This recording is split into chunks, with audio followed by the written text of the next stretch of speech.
Hey man, how's it going? Doing a recorded video lesson for you. So, I want to talk to you about a couple things right now. I know that you play a lot of chords, right? But especially like in anything that we're doing on guitar, right? But chords specifically, right? Some things that help us especially get better about playing faster, right? And get better about actually like being able to play more complicated stuff, right? Is a few ideas, right? And one of them is conservation of motion, right? Which is just the idea of when we're playing guitar, right? If we want to do something in a way that, in the best way we can, right? Something we want to make sure that we're doing is not only, right, like making sure that we understand what we need to be doing, right? Like what notes we need to be playing and what fingers we need to put there, but also focusing on doing that in the best way possible, right? So there's a couple exercises I have that I will write out so you can kind of see them written out, but let's talk about what this kind of means and what this looks like. So in a picking sense, right, this is kind of just talking about like alternate picking, right? Understanding like where we are on the guitar, using like kind of tactile things, like using our wrist set on like our bridge, right? Or like having our fingers kind of touching the guitar, right? This can also kind of be referring to like muting stuff as we go, right? Or like when we're strumming, right? The idea of kind of keeping that up, down pattern, right? So that our hand is keeping a consistent motion, right? Right? Stuff like that, right? Stuff where it's like, this is how we optimize what we're doing, right? This is how we optimize how we're playing. On a fretting sense, right, this gets a little bit more complicated, right? Because this hand has a lot more to do, right? So if we're playing, let's say, like single note stuff, right? This is where the idea of like getting good at that caterpillar crawl comes from, right? What this A teaches you is if you want to do this quickly, right? You don't want to be pulling your fingers all the way over here when you don't need them, right? Or something you'll see a lot of like super beginners do is they'll tuck their pinky behind the guitar because they don't want to use it, right? When we're playing this, right, we're practicing A, using all of our fingers individually, right, and not moving them too far away from the fretboard so that we can make sure that we're playing this at a consistent speed and playing this like quickly and not having to like move our fingers all individually. And it's teaching us that when we're trying to play a part like this, we don't want to move our actual hand, right? We don't want to be doing some like this, right? We want to be doing this all in one position, right? So this is something we kind of practice with that, and we can also use like scales. Scales are another good way of kind of practicing that. But a lot of times on guitar, we are going to be changing hand positions between different points, right? So like, let's say we were playing like this position right here, right? Starting from where we'd start our A minor scale, right? We would call this an A minor scale position, right? Or not an A minor scale position, just an A position, right? So the lowest note here would be A. But I'm gonna show you an exercise for this. This one's not super good for chords, but it's good for learning about like changing our hand position and also using our fingers in a good way. But this has 4 parts. They're super easy, right? They're 4 notes each, right? And it looks like this. I'm only gonna be tabbing out the bottom 3 strings just to make it easy, but it would be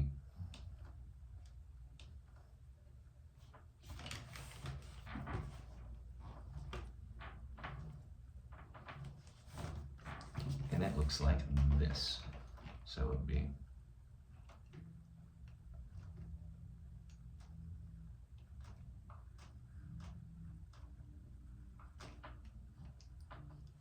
all right, and then so I'll show you the first one real quick so you can kind of see it, and then I'll put the other ones on there real fast. But when we're going through this, right, especially in that first one, think about that hand position we would have for when we're playing that caterpillar crawl, right? The lowest fret that we're playing is 5, so we should use our pointer finger for that. And the highest fret we're playing is 8, so we should use our pinky for that. I would really recommend you use your pinky as much as possible, right? And it'll help a lot, especially when we get to more complicated stuff, right? And also, like, there's a lot of chords that are gonna have you using your pinky. But from there, let me put the last one on here real quick. 5, 3, 5, 6, 3. It would look like this. So ideally you're gonna do each of these sections twice, right? And then you're gonna go back to the first one. So you're gonna do this twice. So we'll think about this like it's part 1, 2, and 3. And you're gonna go 1, 2, 3, 1. And this is the full loop, right? This is the whole thing you wanna play. Let's talk about what this looks like. So remember when we go up 1 fret, we would call that a half step, right? And then we go up 2 frets, we would call that a whole step. So over here in part 1, right? If we want to be super technical, technically part 1 is us going up a whole step, another whole step, or going down a whole step, another whole step, and then a half step, but we don't need to worry about that too much right now. Looking over here, right, we're gonna go 5, 8, 6, 5, right? That's the first 4 notes, right? We're only playing 5 on the E string, and then everything else is on the B string, right? And then we go straight back the way we came, right? Exactly, perfect. It sounds like this basically, right? You can do it just one time and then pause, right? Or you can do it continuously. Probably start with the former, but from there, right? What we're gonna do is we're gonna shift our hand up just 1 fret, but now, right, we're gonna be playing this one, which is 6, 10, 8, 6, 8, 10, 6, right? For this, notice this is now, instead of being 4 frets, right, it's 5, right? Or we're playing 5 frets right here. Looking at this, right, when we think about our hands and what like tendons we have inside of them, right, all of our fingers, right, have 4 bones, right, and those other bones connect right here. We have like 1, 2, 3, 4. The reason it's so hard to move your pinky and your ring finger separately, right, is the tendons for all of our fingers connect down here, except for these two. These 2 tendons connect right here, right? So when you move your pinky, right, it naturally wants to move your ring finger, right, because it's pulling on the tendon that moves your ring finger. So when we're doing something where we do have to do a stretch between one of our fingers, right, we kind of have to any way that we slice this, right? It's a lot easier to do that gap between your pointer finger and your middle finger than it is to do it between, let's say, your pinky and your ring finger, right? So for this, right, do 6 and 8 with your pointer finger and your middle finger, and then use your pinky for 10. So it'd be,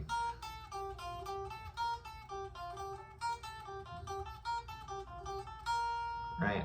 And then from there, if you want, you can just go back to the first one and then just like switch between all 3 of these in whatever order you want. They all are in the same key, so it sounds nice. But the way that it was kind of written out is this, right? And then from there, you're gonna shift down actually 4 frets. So you're gonna go all the way to 3. Now, this is kind of the opposite of the first one, right? So this one's us doing a whole step and a half step. This one's us doing 2 whole steps, and this one's doing the opposite of this one, so a half step and a whole step, right? So we're gonna go 3, 6, 5, 3, 5, 6, 3.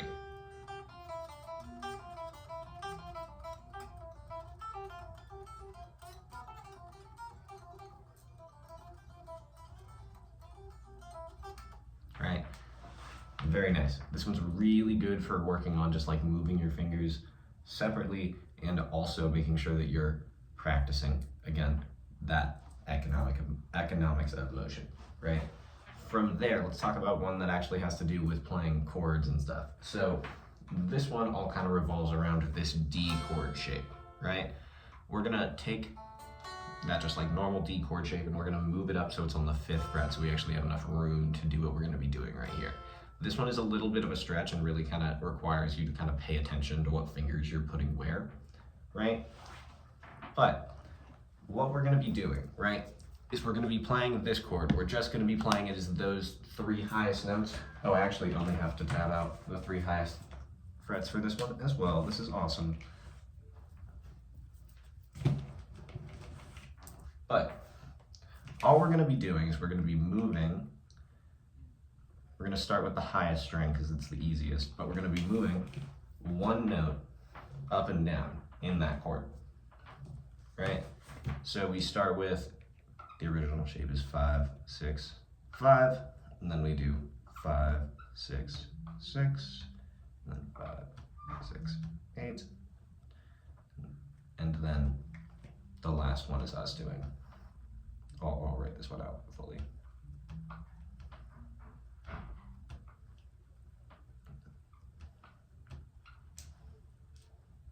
So this would be the first section of practice, right?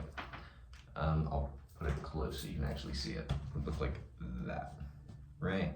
So keep in mind, the top notes right here, the notes on the B string and the G string aren't actually changing. The only notes that are changing are these ones down here, right? So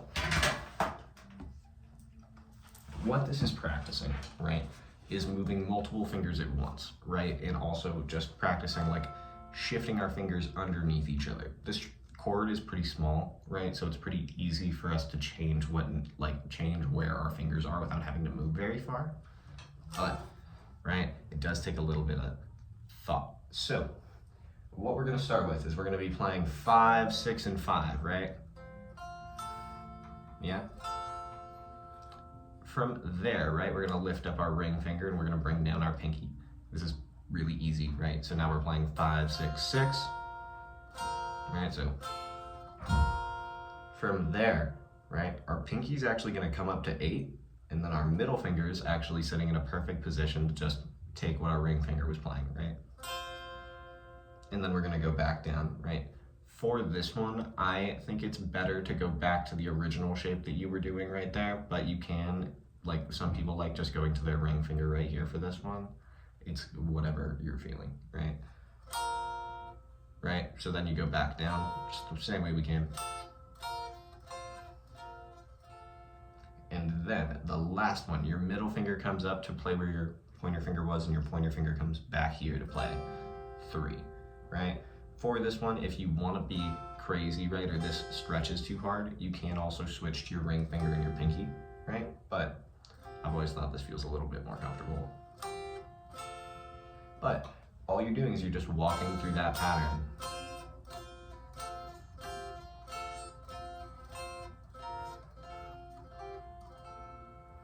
Super crazy. So from there, right, we're gonna do the exact same thing with the next string, right?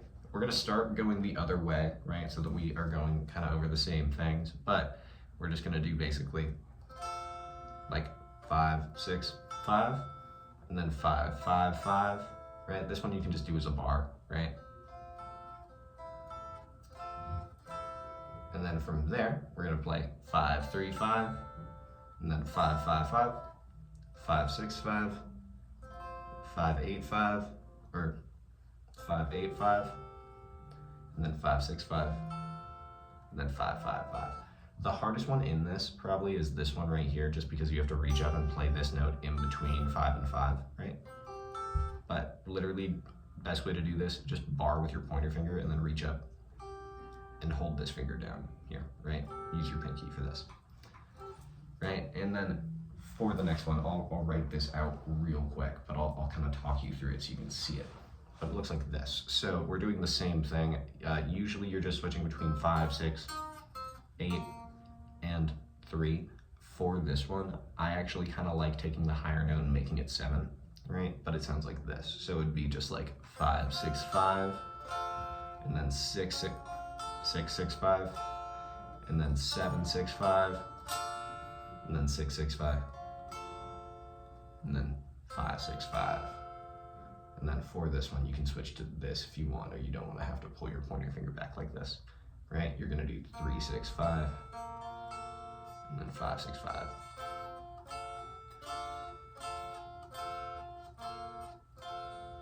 Right? I think that 8 sounds kind of out of place in this.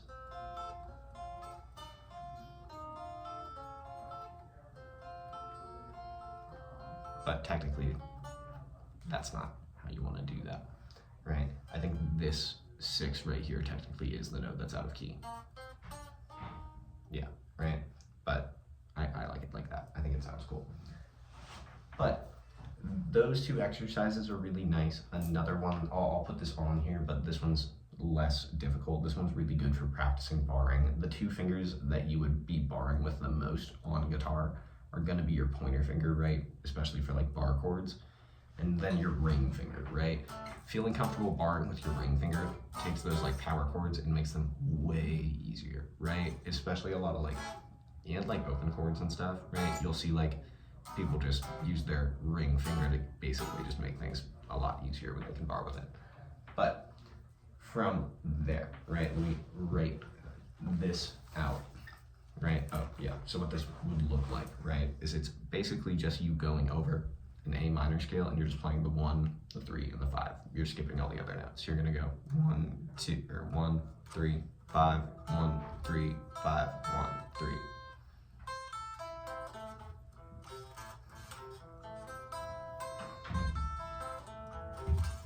Right? All you're doing right there is you're doing 5 and 8 on the E string, and then you're gonna bar the next 2 strings, the A string and the D string on 7. You're gonna play 7, 7. You're gonna do that with your ring finger, right? And then you're gonna bar the 5th fret on the 3 highest strings. So you're gonna be playing D, B, and G, or D, B, and E. G, B, and E, sorry. And then you're gonna reach up here and play 8.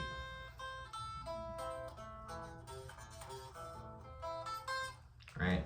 But that's really good if you want to practice doing those like smaller bars with just the tip of your finger, right? Or just the flat part of the tip of your finger, instead of doing the full like big bars for the bar chords. But from there, real quick, let me write these out so you can see them. And then we should be all set. Okay, so the next one after this would be 5, 6, 5, 5, 5, 5, 5, 3, 5, 5, 5, 5, 6, 5.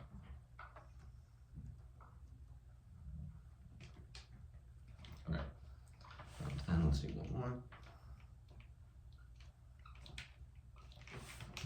Okay.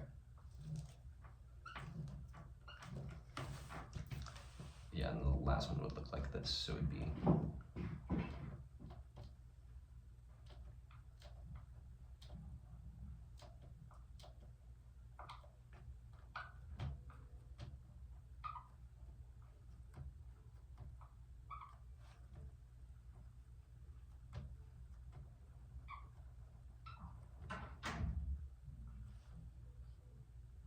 okay.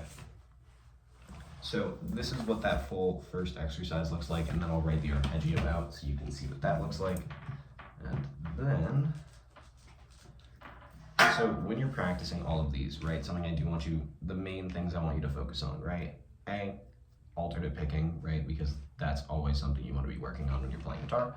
And then the other thing I want you to really be thinking about is think about not moving your hand, right? When you're playing any of these like smaller chunks, right? You might have to shift your hand position around a little bit for any of these, but like especially for when you're playing these individual little bits, right? We don't want to move our hand. We just want to move our fingers, and right, we don't have to move our fingers very far from the strings to not be playing them, right? The closer our fingers are to the strings, the easier it is for us to just like get our fingers to where they need to be, right? Same thing with this, right? This one, but this one definitely, right? And then let me put this last thing on here. B, E.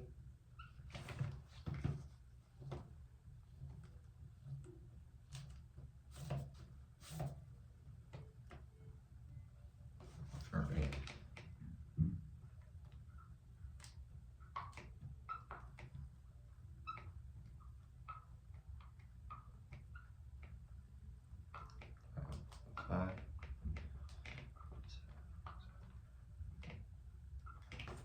So the last thing, this is that A minor arpeggio, and it looks like this. So this is the board of all the stuff we kind of went through today, right? I hope you have fun with these. I'll see you next week. Have a great week. And I hope this kind of helps you get a little bit better at moving your fingers kind of separately. Especially this one is really good for getting good at like moving between chords. But I'll see you next time. Have a great week. Later.